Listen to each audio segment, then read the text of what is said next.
It's finally time to meet up with everyone! Paimon even dreamt of making the film last night. If Paimon remembers right, we're meeting at Hotel de Boer. Let's get going!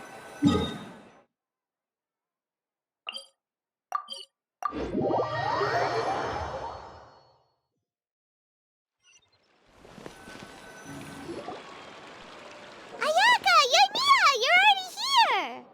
Good morning. Xavier said yesterday afternoon went well. Yeah, and how about you, Ayaka? What were you up to yesterday? After we split up, Ayato went to see Udex Nervillet at the Palais Mermonia. I was originally thinking of going with him, but he said he could manage it himself. He told me to go see the sights around Fontaine and to enjoy the local culture. So I rode the aquabus with Yoimiya and visited the Opera House on Aranias Island. Yeah, you wouldn't believe what we saw there!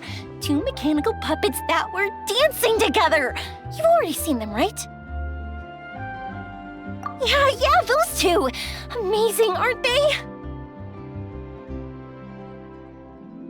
We sat and watched for quite a while. It was mesmerizing, like we could keep watching them forever. Oh, it was the same for us the first time we saw them, too! Afterwards, we went swimming at the beach! Well, diving, to be exact. It was the first time I ever breathed underwater! I held Ayaka's hand and we counted down together. 3, 2, 1, and then splash! We were beneath the waves.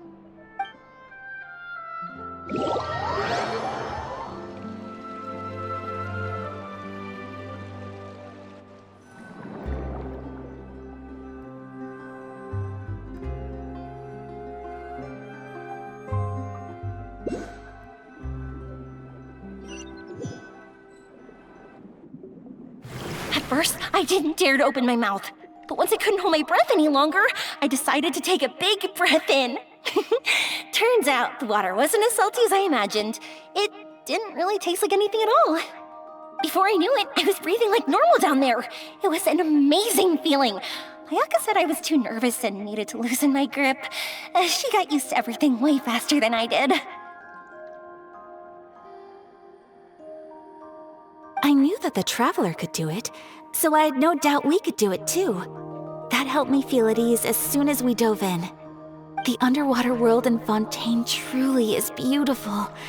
I love seeing the romaritime flowers blossoming underwater, like little candles lighting up the streets at night. Yeah, and there were so many creatures that we've never seen in Inazuma. Like those fish that shimmer like a sword blade. Whoosh! Oh, and those big fish that call when they see people. Ooh. Oh, you mean Hunter's Rays and Blubber Beasts! I just love the name Blubber Beast. Just wait till Pops and the others hear about this. They probably won't believe a word I say.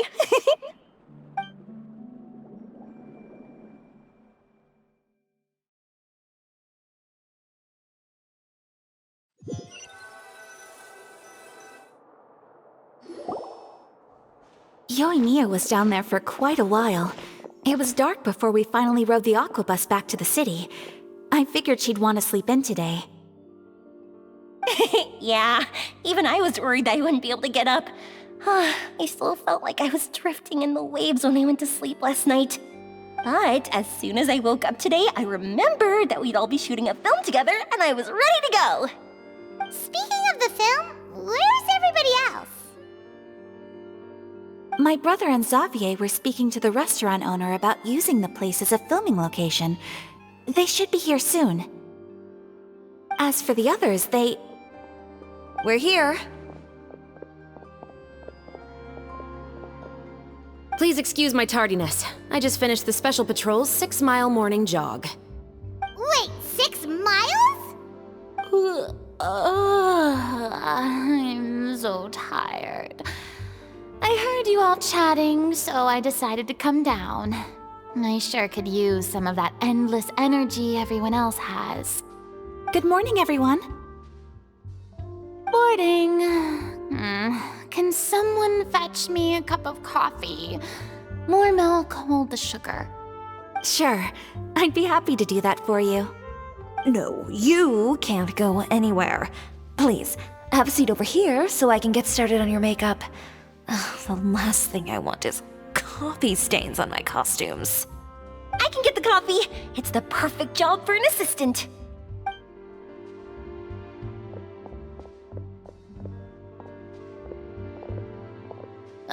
So much energy.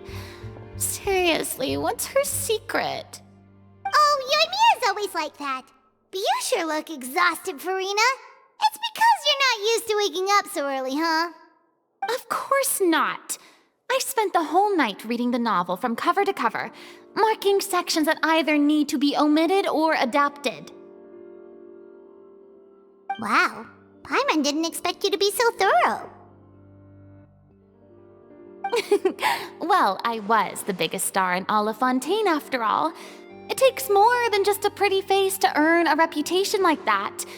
I know how to get serious when the situation calls for it. I went all out when I was acting as an Archon, so why wouldn't I do the same for my own life? Here's your coffee, Director Farina.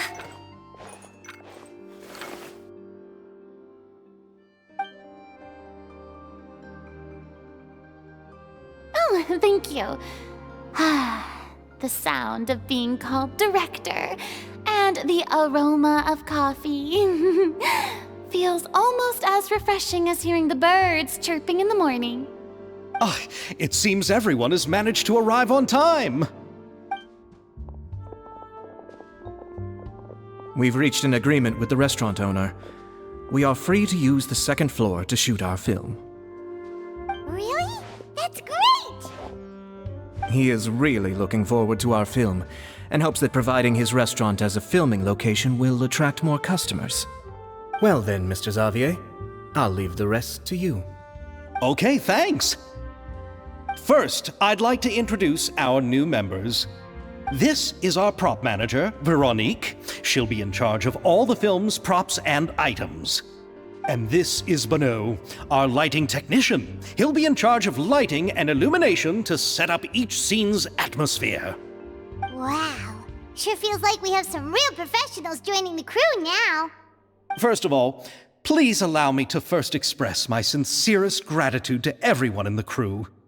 When my investor informed me yesterday that he wouldn't be able to provide the funds, I really thought that this was the nail in the coffin for this film. I had no idea that I'd find so many people willing to help me on such short notice. Thank you. Thank you all from the bottom of my heart. No need to be so cordial, Mr. Xavier. We're all honored to be a part of this. Your works made a profound impression on me when I saw them back in Inazuma. I am sure that someday, this film will be remembered as a prime example of cultural exchange between Fontaine and Inazuma. Yes, the story is the reason I agreed to join. I can't bear to even imagine what this film would look like without the very best director. Anyway, I would like to make a promise to everyone that as the producer of this film, I'll do whatever I can to ensure that everything goes as smoothly as possible. This is not just my film. It also embodies the thoughts and feelings of every person here, as well as the endless effort we are about to pour into it. So, without further ado, the Two Musketeers will officially begin filming now!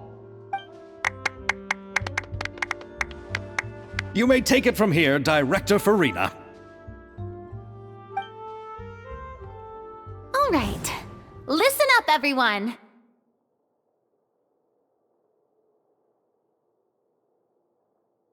The first scene takes place when the two young musketeers are living at the Baron's home, still unaware of all that is about to happen to them. We'll need props and lighting to set the scene. Our lead actors can go get their makeup done, and extras, please take this time to go over your positions. Whoa, seems Farina's really kicking things into gear as the director. Is everyone clear? I don't want anyone traipsing around the set like umbrella finches. All right, cameras will start rolling as soon as the set is ready. Let's make a film that'll make some serious waves in Fontaine. Not the kind of waves that drown people. I mean, the good kind of waves. Seems like she's still a bit traumatized by that. Anyway, let's go see if there's anything we can do to help.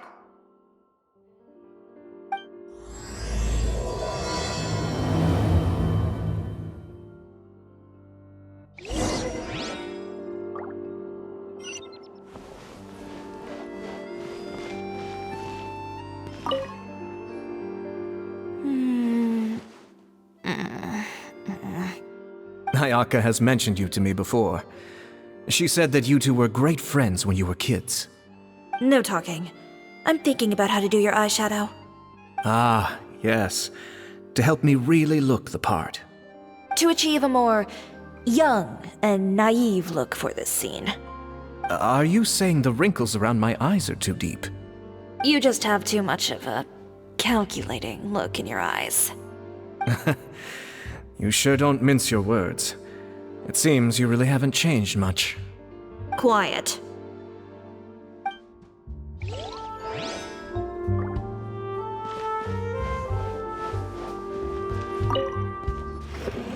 How about here? A little more to the left. You got it. Hey, Mia, do you need a hand? No, I'm fine. You know, doing the lighting is kind of like designing a fireworks show. It's interesting to imagine what kind of atmosphere the lights will create. I heard that the Traveler will be operating the camera and Paimon will be the clapper loader, right? Those roles are just perfect for the two of you. Really? Is that because it'll be easy for Paimon to hold the clapperboard while flying? Well, sure, there's that, but that's not exactly what I meant. I just think that after all your journeys together, you two must have developed a super close bond and just naturally know how to work with each other. If I'm not mistaken, the director will want the cameras rolling as soon as the clapperboard goes clack. Oh, I see. It's amazing to see the magic behind filmmaking. Yoimiya, we need lights over there, too. Oh, on it! I've got to get back to work. Chat with you later. Oh, it's exciting to see so many people working together to bring the film to life. Seems like Yoimiya's really getting into it. But she was right. We do have a super close bond, don't we? Paimon's really happy to hear that.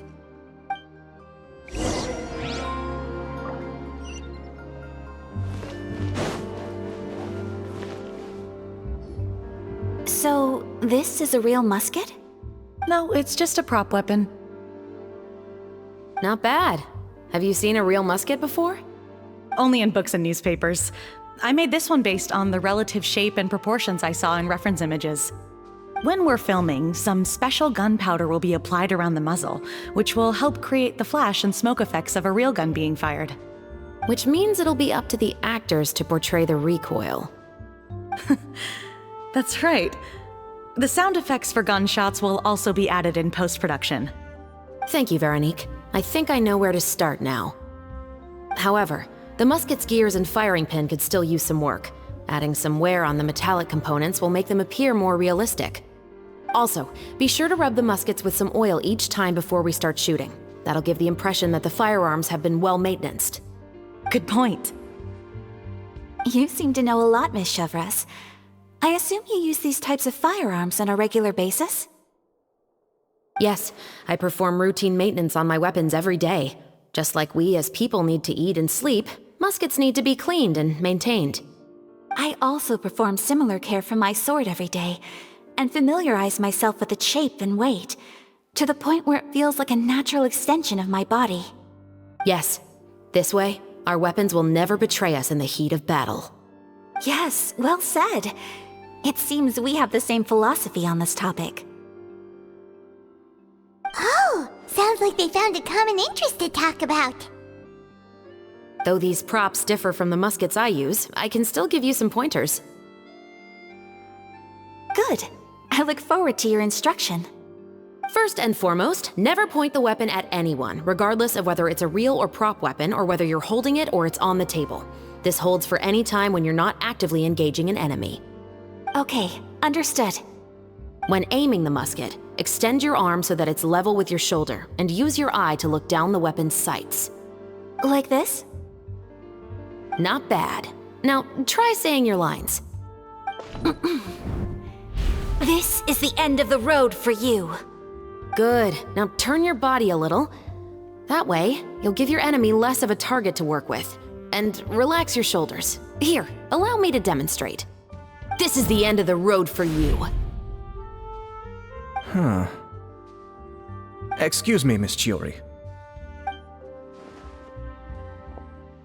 Director Farina, there's something I wish to discuss with you. Oh? What is it? Like this? Yes, much better. What do you think? I do see your point. But are you sure you wish to do this? I believe it would be most fitting. Well, if you insist. All right, I understand. Miss Ayaka, Miss Chevres, could the two of you please come over here? Huh? What's going on? Are we gonna start filming now? Let's go see. What is it? I have a question for you, Miss Chevres. Would you be willing to play the role of a musketeer? What? To clarify, I would like to turn over my role to Miss Chevres. But brother... Don't worry, Ayaka. I actually view this as a good thing. I was becoming troubled trying to set aside some time to speak to the staff at the Palais Mermonia. I would like to have some conversations about the cultural exchange between our two countries, and I've heard that the bureaucratic process here can get rather complicated. Now, I will be able to focus on my work. Besides, you also know that I'm not really one for public performances. Are you really sure? From a director's point of view, I also felt like the relationship between the two musketeers in the original story could be improved. The older brother in the story plays the lead role with his overbearing character, but this causes his character to overshadow that of his sister, and the theme of the two supporting and relying on each other isn't conveyed very well. But if we were to change the siblings to two sisters of a similar age, then that aspect of the story might come through more clearly. Also, I've seen you instructing Ayaka. That cold and dignified personality is exactly what we need for the older musketeer. Of course, even with all these insights, the decision should still be made by Miss Chevres. Chevres mentioned that she really likes the story, right? Paimon bets that she'll take the role. All right, I'll take the role. Good! It's decided then. I'll get started on making edits to the script. We'll also need to make some immediate adjustments to the lighting, props, and costumes. I have a feeling that our adaptation will be even better than the original story. You're doing a great favor for me, Miss Chevres. You have my gratitude. Don't mention it. I like this character, so if anything, I should be the one thanking you. Well, since my brother is the one who brought up the idea, I suppose there's no need to worry. Let's go, Miss Chevres. I look forward to working with you. Please, just call me Chevres.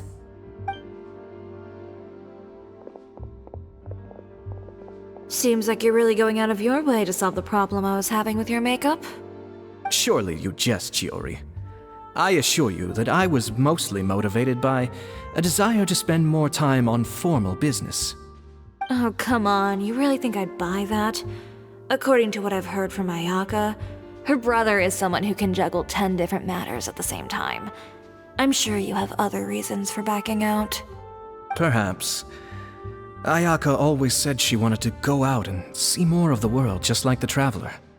But I feel that she needs not only to see other nations, but also to make some different kinds of friends.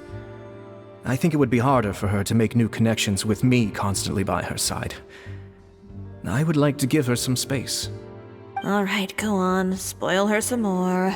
Ayato! It's too bad you're stepping down from the role. Paimon really wanted to see you act as a musketeer.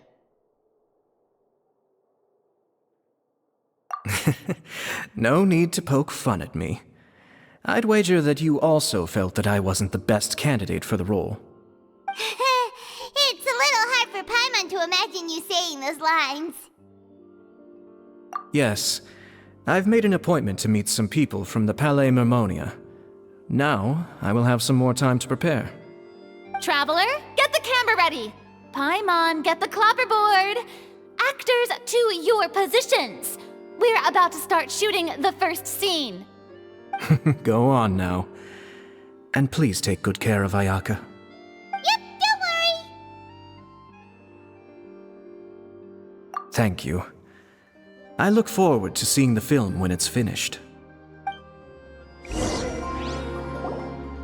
All right, now that we're all here, let me help set the scene for everyone.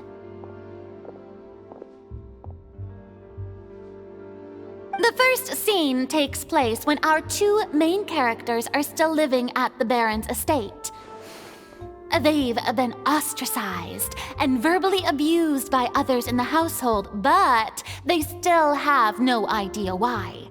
We want to capture how naive and innocent they are despite their pain. Chevres will be playing the role of the older sister, Tulip, and Ayaka will be the younger sister, Iris. Be sure to get close-ups of the main characters at the right moment. Silence on the set! Lights! Camera! Action! Let's go! Tulip, Mother's been out for quite a while now. Perhaps she went to pick some flowers on the way home. You know how she loves flowers. Iris, Tulip, I'm home. Mother! You were out for so long, we were beginning to worry about you. I'm sorry, but I'm back now, safe and sound. Here, I brought your favorite treat, apple turnovers. Mother, what are those bruises on your hand? Huh? What bruises? Oh, I must have bumped into something while I was working yesterday. But I didn't notice them this morning. Then perhaps they're from when I accidentally tripped when I was out just now. By the way, did you have fun playing at home? What's the matter, Iris? Well, we've realized that no one really wants to play with us. They even took Iris's doll and spat at us. And they even called us names. They said we were... Shh! It's all right, don't worry. It doesn't matter what anyone says.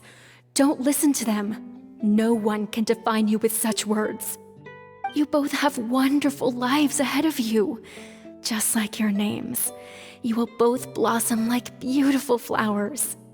Maybe your time to blossom hasn't quite come yet, but one day, you two will bloom more beautifully than anything else.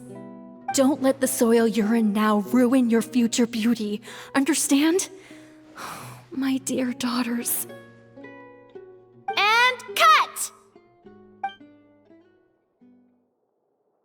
Not bad. The actors' emotions were all on point. Let's keep that take. Also, if our clapper loader could avoid shouting at the start of the scene next time. Oh, got it. Great. I was a little worried that my nerves would get the better of me. What about you, Chevres? I felt fine. The lines weren't too difficult at all. Seems like Farina must have adapted the role nicely. You two were great. I couldn't tell it was your first time acting in a film. You should have more confidence. Thank you for your encouragement. Positions, everyone! We'll move on to the next scene after we try a few more camera angles.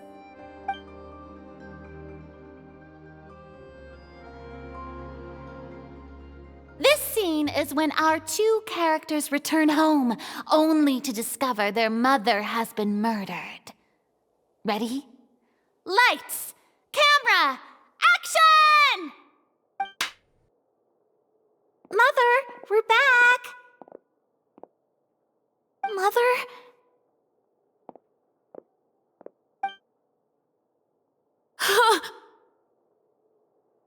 What's wrong, Tulip? Iris, stay away! Huh? Why? What's...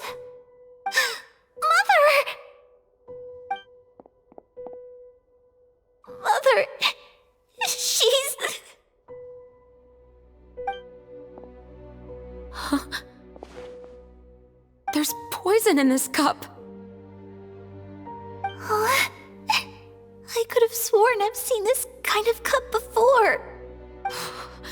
Those aristocrats. They didn't even try to cover up their actions.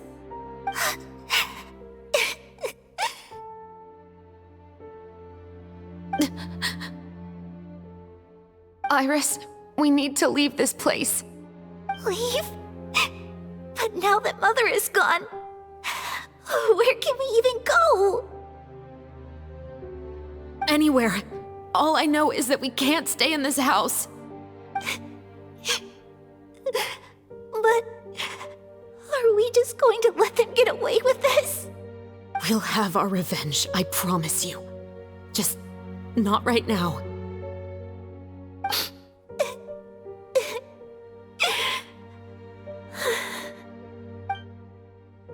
Come on, let's go. No, wait. We can't just leave Mother here like this. At least let me leave this rose with her. That's why we went out in the first place. To buy her this flower. All right. Goodbye, Mother. We'll avenge you. Someday. And cut! Beautiful! Great performance!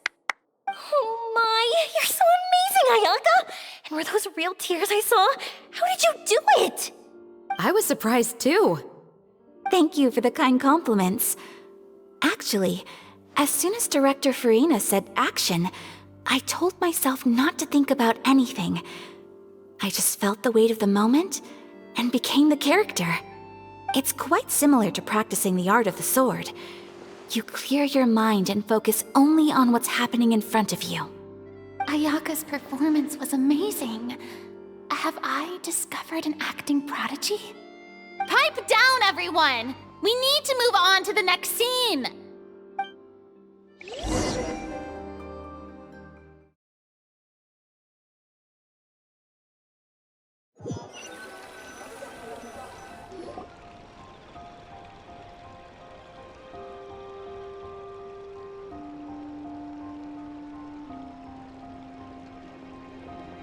Huh? Are we done already? But Paimon wants to keep playing with the clapperboard. How do you feel, Traveler? Is your arm sore from holding the camera all day? Good work, you two. You too, Shivers. You were quite the actress today. I've read this novel many times before. I have a good grasp of my character's mindset. Anyway, do you remember my request from yesterday? Oh, right! We were having so much fun that Paimon nearly forgot! You have a case where the murders seem really similar to the cases in the novel, right? So, how are they similar exactly? In the story, the main characters grow up to become two musketeers, always using their guns to carry out their revenge. And on each of the victims, they place a rainbow rose as a signal that they've returned.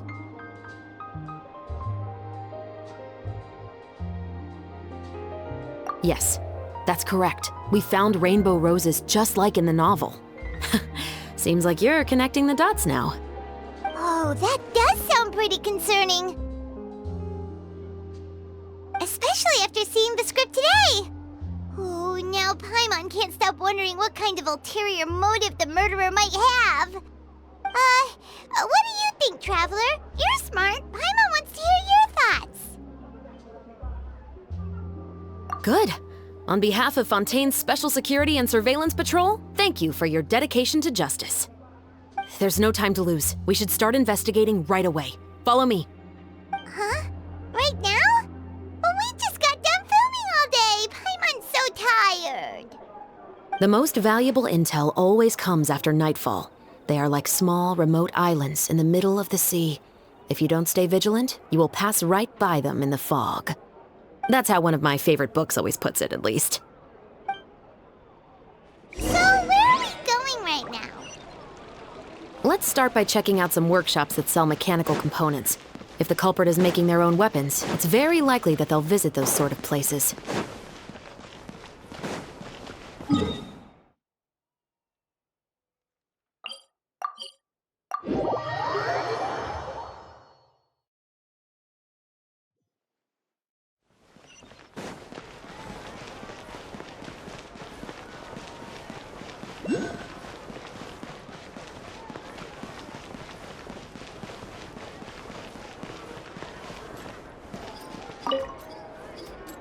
Welcome to LeChaux's Clockwork Workshop. How can I help you? Hello. I'd like to know if anyone has purchased some special components lately. Special components? Sorry, could you be more specific?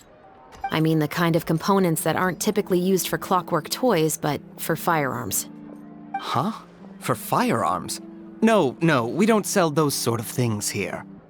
Don't misunderstand. I'm not here to cause any trouble. We are merely investigating a case, and we're hoping that you could cooperate. Well, to be completely honest, I'm not even sure what kind of components that would entail. Has anyone ever purchased components here as an individual rather than on behalf of an organization? We have a lot of customers who buy toys, but those who buy components are all regular customers who buy in bulk on behalf of their organization. Is that so? I understand. Thank you for your cooperation. You're welcome. It's the least I can do.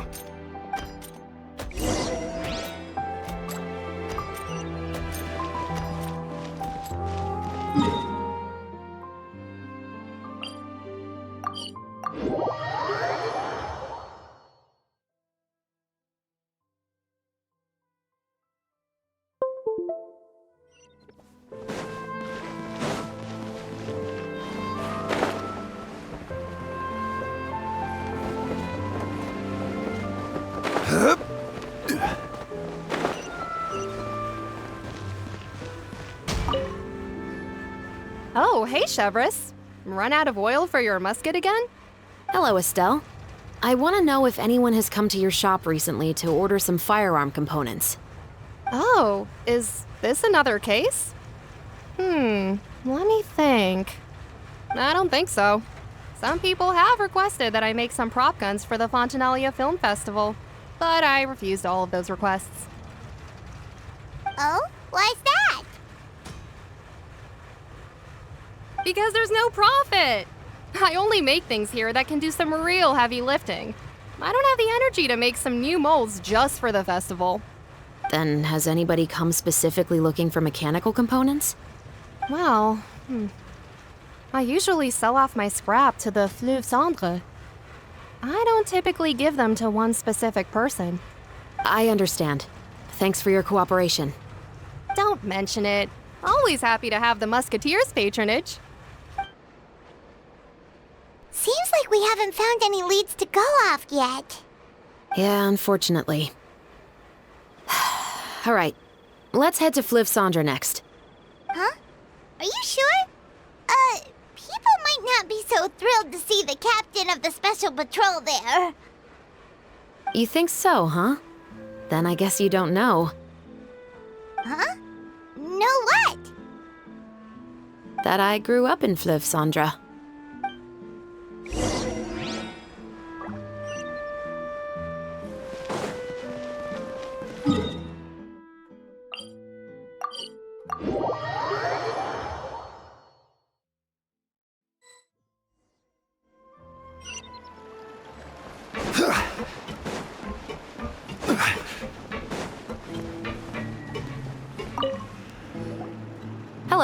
I'd like to ask some questions. I don't know anything. Don't worry, I'm not here to arrest anybody. You say that now. It's the truth. Here, take this as my guarantee. Wait, did Paimon just see what she thinks she saw? Is the captain of the special patrol bribing a citizen? Seems you're different from the other guards. What do you want to know? Have you heard anything related to muskets in Fleuve Cendre lately? Anything at all? Muskets, huh? All I know is that about 2 weeks ago, we started hearing some loud noises at night. So loud that it's been waking me up. Were they gunshots? Possibly. It's hard to tell around here. Someone's house collapsing, a pipe exploding somewhere, it's all the same. But the noises I'm talking about definitely happened after I fell asleep. Do you know where the noises were coming from? I don't remember clearly. Is it that you don't remember, or that you need to think about it some more? You tell me. Then please, think about it some more. She's giving her even more Mora! The noises came from the end of the Southern Waterway. I came out and had a look for myself and I wasn't sleeping well, but I didn't dare get too close. That's all I know. All right, I'll take your word for it. Thanks for the pâte de fruits.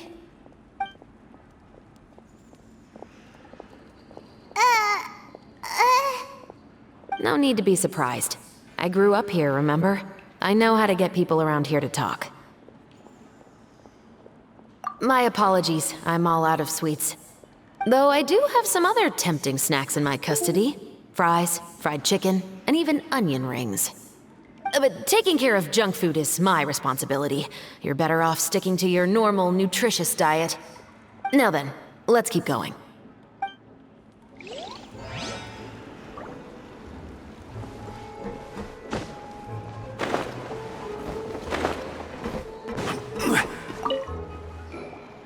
It's been a while, Tetro. Please, just get on with your request. I want to know if you've heard anybody talking about muskets lately. Information isn't free, you know.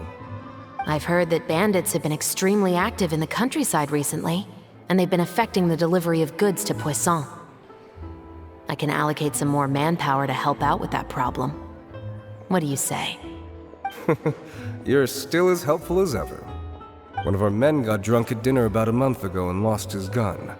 3 days later, it turned up in the corner here. What's weird about that? He just forgot where he put it, right? This is Fleuve Cendre, my friend. Anything of value left in the tavern won't ever make it to the next day. But that gun turned out to be an exception. It didn't get any new wear and tear on it, and didn't even appear to have been fired. We were quite mystified as to what could have happened. I suspect it came back because the weapon was already known to the guards. You mean, a criminal was afraid the Marechaussee Phantom would use the shot marks to track them down? Maybe. But if that's the case, the culprit really took great care to avoid getting caught. I didn't say anything about a criminal. In Fleuve Cendre, knowing who was killed is as easy as knowing what clothes you're wearing today. It's the guy living in the east side, isn't it? I've never liked him. Every time he's here, he just orders a drink and sits there with a nasty look in his eyes. So, who was the one who lost the gun in the first place? Don't bother. Even if you ask, he wouldn't admit to owning a gun to some strangers. Not to mention the captain of the Special Security and Surveillance Patrol. He's right. I know you grew up here, Chevreuse. Even though you're on good terms with the Spina, you've still been gone too long. Not many people know you here now, and a lot of people don't like the Special Patrol. I know. So take my advice and don't show your face too much around here. It's for your own safety. I'll come and go as I please, and I'm afraid I'll be appearing more often due to my work. All right. Don't say I didn't warn you.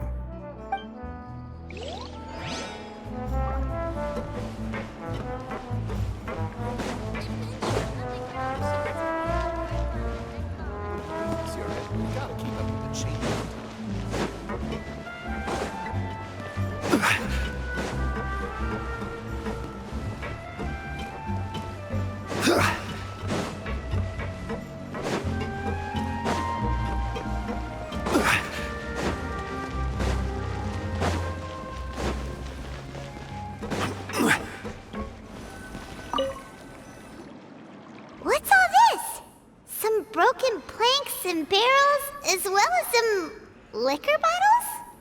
Yes, but have a closer look, Paimon. Even though somebody has purposefully tried to clean them up, these are obviously marks from musket bullets. In other words, someone was here trying to improve their shot. They were using the barrels and bottles for target practice. Could it have been the killer?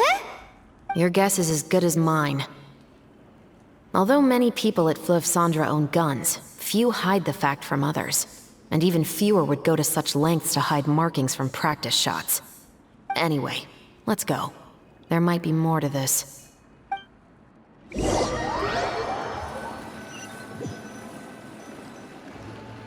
Seems like that's all we'll be able to uncover for today. Paimon feels like we managed to learn a lot more here than up on the surface. Yes.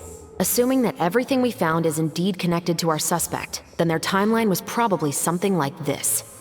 A month ago, our suspect found a gun and took it home to disassemble it. Once he'd figured out its mechanics, he brought it back. In the following weeks, he used some parts to create his own makeshift musket, and took it to the Fleuve Cendres for target practice. Then, a few days ago, he found his target and carried out the murder. Once the deed was done, he left a rainbow rose on the body, just like the scene in the novel. That all makes sense to Paimon, but we're still no closer to figuring out the killer's identity.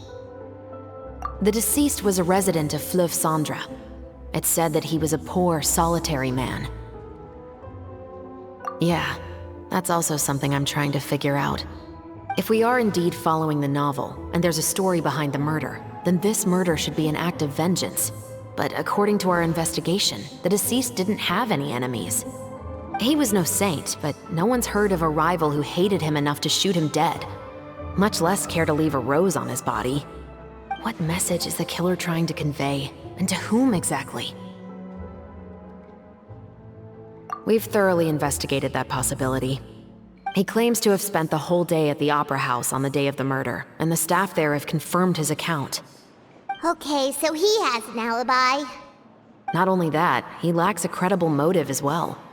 He has a family of his own, and both of his parents are still alive. I've looked into his records. He was adopted at the age of 6, and all the proper procedures were followed.